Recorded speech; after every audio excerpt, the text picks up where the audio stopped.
the TikTok or the Instagram or of the late 80s, early 90s, or mid 80s, early 90s, because so many people just saw the money in it, to where movies were being made, actors were coming out, action heroes were coming out, all this stuff was being done, and dojos started popping up, and money was there too. It was this hobby that kids did, besides Nintendo or video games or anything else. It was something that was like a sure, bankable thing.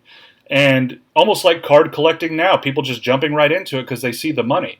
And that's what these people were doing. They a lot of dojos, they said in one of the, and I'm sorry that I don't have the source directly, but you can Google it and find it, I'm sure.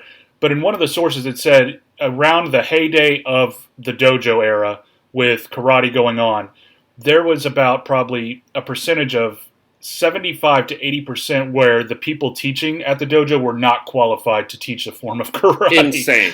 These people were just getting everything they knew from movies, and people were eating it up and just going in and just learning stuff. God, I would love to be in that. In MMA now, like what fighting is now and what martial arts is in terms of realistically, right? You get approached in an alley, and what are you going to do, right? Like, and now everyone, Taekwondo has its place for kicks and things like that, and whatever. But like everyone refers to like, are you a martial artist or are you like a storefront? Like I've heard MMA podcasts and stuff sort of delineate like, oh, do you have a black belt in karate? Like what is like karate?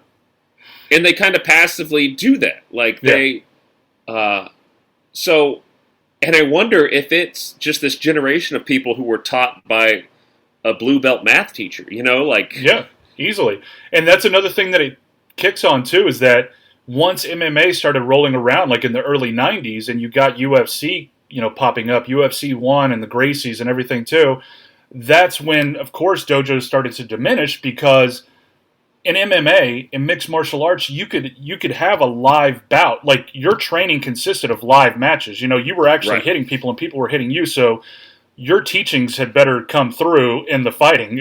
Or else I get my ass kicked, and math teacher 1 is teaching me on the first day, I'm going to be like, I'm leaving this place. But with karate, you're not doing any hands-on. You're just doing, choreographed blocking that is already, it's being taught. So you have no frame of reference on if your ass is going to get kicked or not, like MMA or mixed martial arts was. Now, it should be noted that Marcus and I, if you're a black belt in karate, you don't need to try to fight us. No. I believe there's validity to all the martial arts.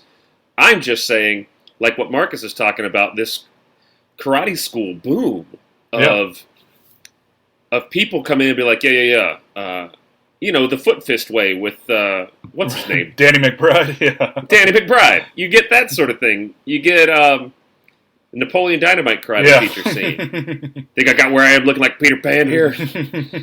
But it's a crazy thing. So maybe we're looking at it with this, modern millennial-edged eyesight of like, maybe the mob at this point would be trying to get into the karate school. Yeah, I would see it as feasible. And just thinking about it right now, I think in the 80s and 90s, and back then, during this time of filming The Karate Kid and the dojos and everything, I think that, yes, the discipline itself carried on from Bruce Lee, Benny the Jet, which we'll talk about later too, and stuff like that. These guys are legends, and they're true to their form, and they're very good at what they do or what they did, and there's no denying that. But back then, I think when you're talking about passing it on to kids and stuff like that in this time frame in the 80s and early 90s, it was more about confidence, just a confidence builder than, really talking about violence or battling somebody, Whereas MMA now and our culture is all about who's the alpha male, who's the toughest guy on the yard, and it is about violence. And it's two totally different. It's apples and oranges compared to what training was back then as a kid, and you're learning something compared to what it is now too. Yeah, and let's not underestimate either the effect of Lee Daga, which is Big Brother Lee, I believe. Yeah, Big Brother Lee in Cantonese, So this movie, 1984. And if I'm not mistaken, Enter the Dragon was 73. Mm-hmm. So this is 9 years after Enter the Dragon. That Enter the Dragon was a game changer for martial art films. And should we ever choose to tackle that major film one day, I think we could even get more specific as to how. But I think a lot of the boom is almost in the boom of martial arts films that came out after Enter the Dragon in the States. It's from Bruce Lee, who had his own karate easily, school. Easily. Yeah. This idea that millions of people are now like, holy shit, what is this? I want to do that. It's like Scott Adkins talks about on his podcast when he's like, I saw you had your dojo in your garage, and I went and got my dojo in my garage as a kid. It's this. I mean, it's wild, and of course, Bruce Lee's a major part of this movie. To go back to my point earlier about the mob maybe getting into this boom of karate studios, let's not forget that the Sopranos were going to try to get in on Pokemon. They were. They had a brief stint where they were going to try to get in on Pokemon. So, I mean, the mob isn't silly on the idea of catching waves and making a quick buck. The idea that they could squeeze this fucking storefront for like 10%, and they're squeezing 80 storefronts at 10%. Maybe they're doing all right for themselves. Yeah, but who knows? If you're in the mob, email us and let us know if you're around in the 80s. Yeah. And ever was there a mob that you were involved in that tried to put the squeeze on a local karate studio? Let's talk about the cast. And why don't we start with the star, the young and good-looking, and still young and good-looking, Kurt McKinney. Kurt McKinney hails from Louisville, Kentucky. He started martial arts. He was no spring chicken when No Retreat came around. Also, what was it, Ring of Truth, just to clarify that No Retreat, No Surrender was originally called Ring of Truth. But Ring of Truth, and it was rumored to have 220 pages. But Kurt McKinney started dabbling in martial arts at the age of 12. Started Taekwondo. He got his first black belt in that martial art discipline. Then he moved over to kickboxing. He started hearing all the rumblings of kickboxing, and he said that there was one like across the Ohio River where he was from or something like that, where he was living at the time. And then he decided to go over there and train with kickboxing.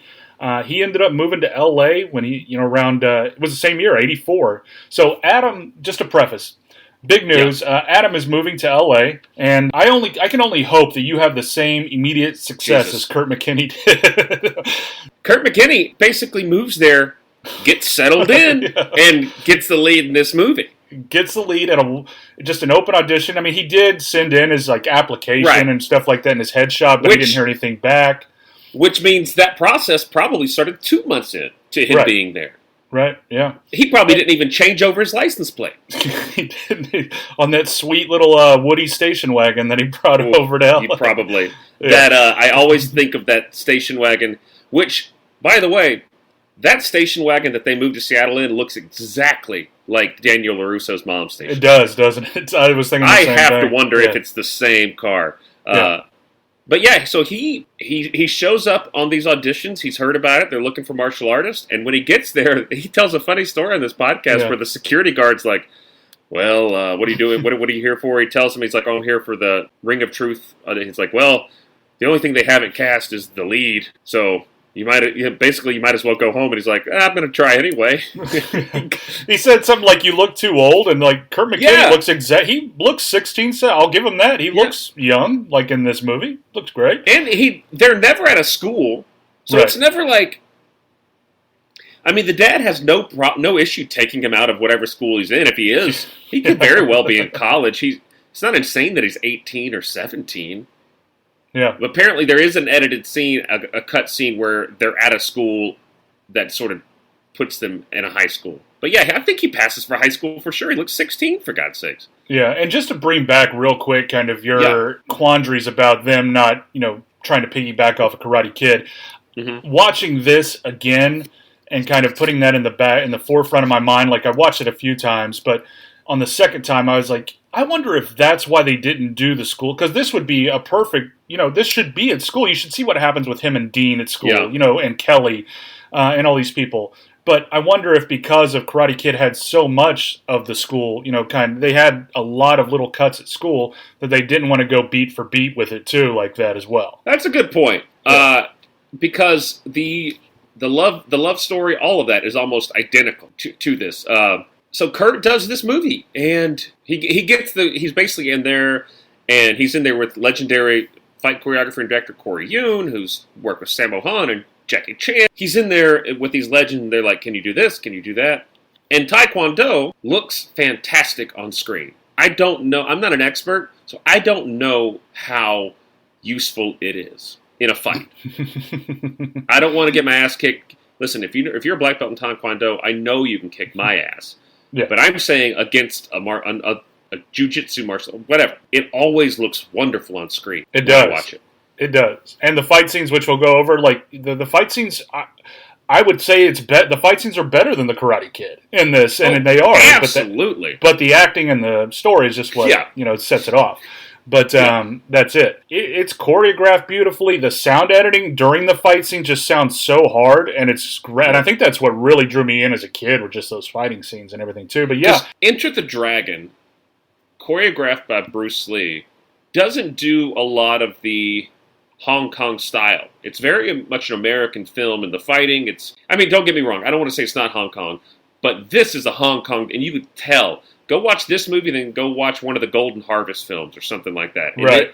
The fighting style, that hard hitting, and you learn from Scott Adkins in the podcast, like in Hong Kong films, when you're shooting them, apologize after the scene is over. Yeah. Like if I'm doing a scene with Marcus and I kick him in the fucking face and his nose is bleeding, don't break character. Be like, oh shit, man, are you okay? Finish the scene, yeah. Finish the scene and then go, hey man, I'm sorry, you all right? Because that's the take they're probably going to use because they want that, and that comes across, man. There's some brutal looking kicks in this film. Yeah, and people got hurt thanks to Van Damme in a lot of ways in this. Yeah, Van Damme's and what's funny is that they talk about that in this movie, and there's like a lawsuit associated with that, and Liam Hemsworth tells a really funny story about Van Damme, and in Expendables 2, is that the Van Damme villain one? I think so, yeah. Yeah, and he talks about how Van Damme, they keep doing these takes, and Van Damme's like laying into him. He does it again. It's like a roundhouse kick to the chest or something like that. Liam Hemsworth is down to the ground. The director's like, okay, whoa, Liam, you okay? And Van Damme goes, yeah, he's fine. I'm pulling the kicks. and Liam Hemsworth is like, I'm dying here. I'm getting the shit kicked out of me. So Van Damme apparently has a penchant for the hard kick or two. Yeah, and I guess we can move right into him because, this is the biggest name that's pulled out a lot of times out of this, and as it should be, but out of this movie. But yeah, you have Jean-Claude Van Damme, who was also at the same opening call, as Kurt McKinney was. He probably got there a little earlier, and I'm sure the security guard was like, you can go through. And you look amazing. Yeah. Showed up in his white suit, red tie already. Had that one suit that he got from Sherman Oaks Suit Store, and his lipstick is on. We don't need to do a bunch on. This isn't the film to do a big We're not gonna go deep dive into Van Damme, but the guy's an acting god, and this was his first major States picture. And maybe only 2 minutes of dialogue, if not even that. 1 minute probably total of dialogue, and that's it. What was Van Damme's next fucking film? If this was released in '86, he's getting to kickboxer time at that point. Yeah, I would think that would be next, wouldn't it? Yeah, right? Or Desert Eagle? Oh, Bloodsport. Bloodsport. Of course. Yeah. Great. Yeah. So this guy is destined for stardom. And it shows. He's very charismatic. He looks great doing his kicks. His legs are so long, and he has that dancer background. But Kurt McKinney holds his own. And, of course, they cast legit kickboxing ass kickers. Sugarfoot, Yeah, got Peter Sugarfoot Cunningham in there. Dale Jacoby is the bully, correct? Right, Dean Ramsey, yeah. Dean Ramsey. Yeah. And he was also a mixed martial artist as well. And he is still. Is he still? Yeah. Cool. Yep. Yeah. And then the lead instructor from that school was also Ron Ponell? Pretty legendary kickboxer as well. So, I always love this. Put me on fucking record here, Marcus. Okay.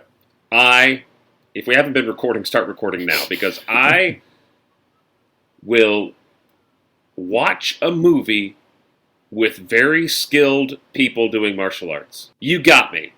Already. I will watch, so you surround, you get black belts, you get world champion martial artists, you put them in a film, I don't care that they can't act. I am perfectly okay with